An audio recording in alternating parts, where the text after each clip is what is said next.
Today, I want to tell you about the power of yet.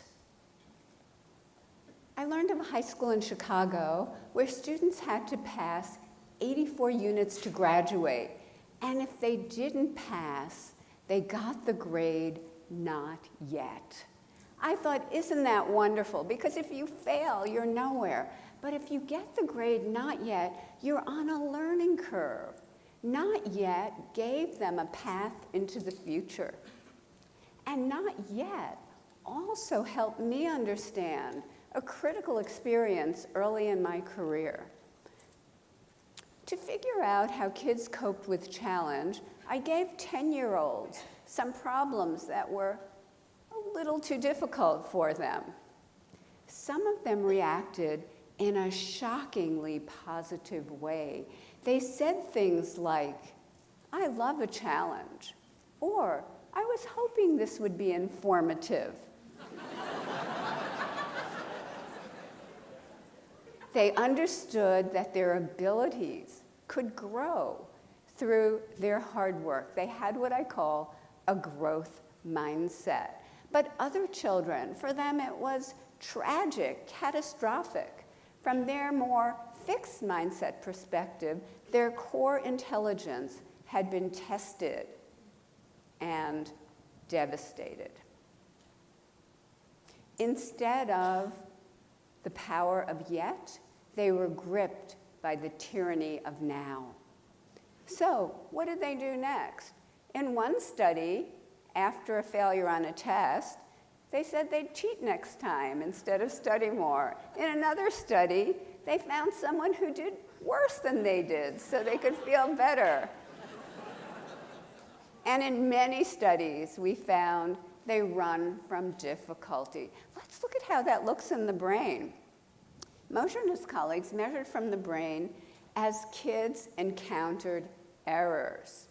Processing the error shows up in red. If you look at the fixed mindset brain on the left, nothing is happening.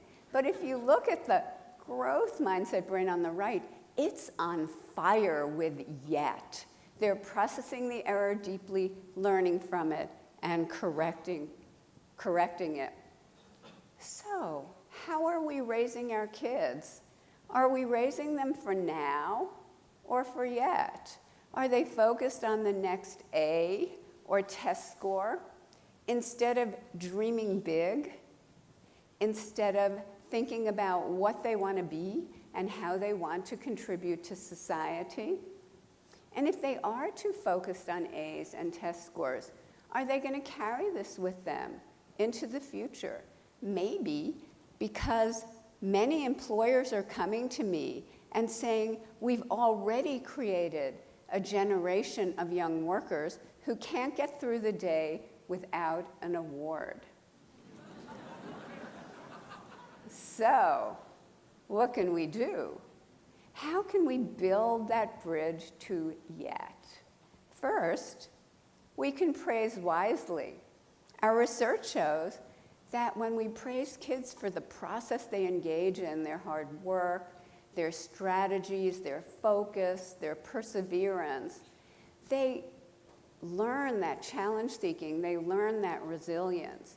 Praising talent, praising intelligence makes them vulnerable.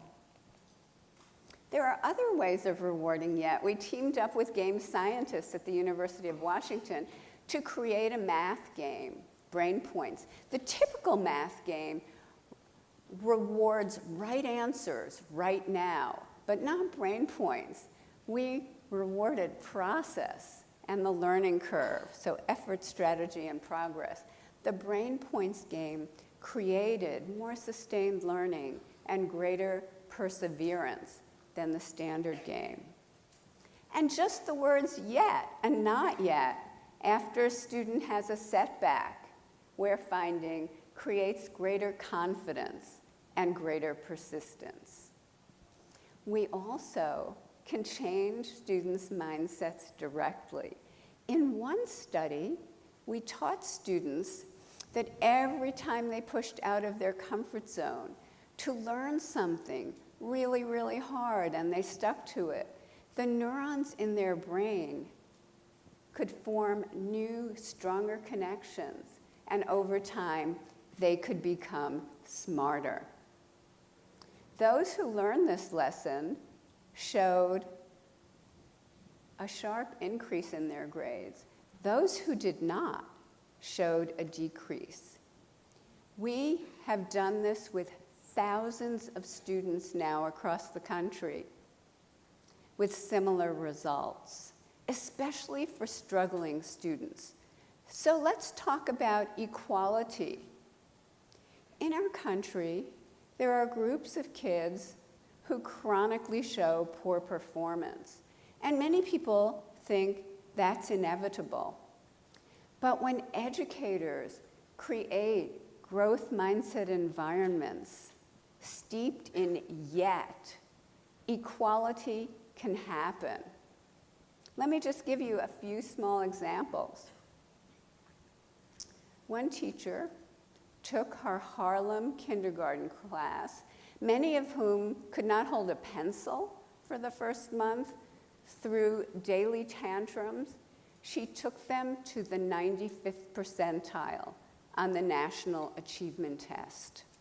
That same teacher took a 4th grade class in the South Bronx, way behind. She took them to the top of New York State on the state math test. That teacher is a Stanford grad, and she's here today.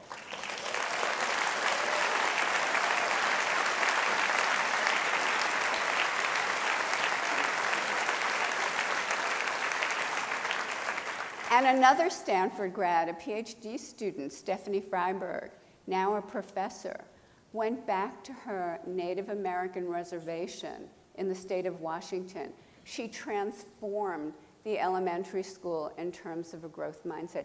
That school had always been at the bottom of the district, at the bottom of the state.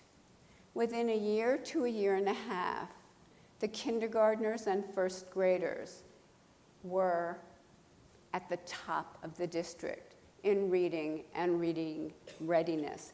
That district contained affluent sections of Seattle, so the reservation kids outdid the Microsoft kids. And they did it because learning a growth mindset transformed the meaning of effort and difficulty. It used to mean they were dumb, and now it means they had a chance to get smarter. Difficulty just meant not yet. Last year, I got a letter from a 13-year-old boy. He said, "Dear Professor Dweck, I read your book already." I like the fact that it was based on sound scientific research. That's why I decided to test out your growth mindset principles in 3 areas of my life. As a result, I'm earning higher grades. I have a better relationship with my parents. I have a better relationship with the other kids at school. I realize I've wasted most of my life.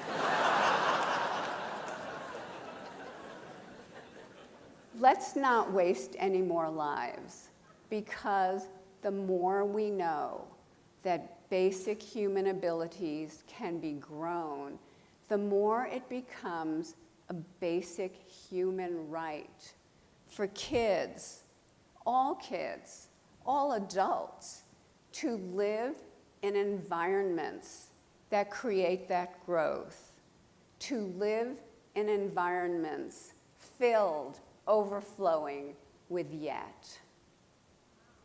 Thank you.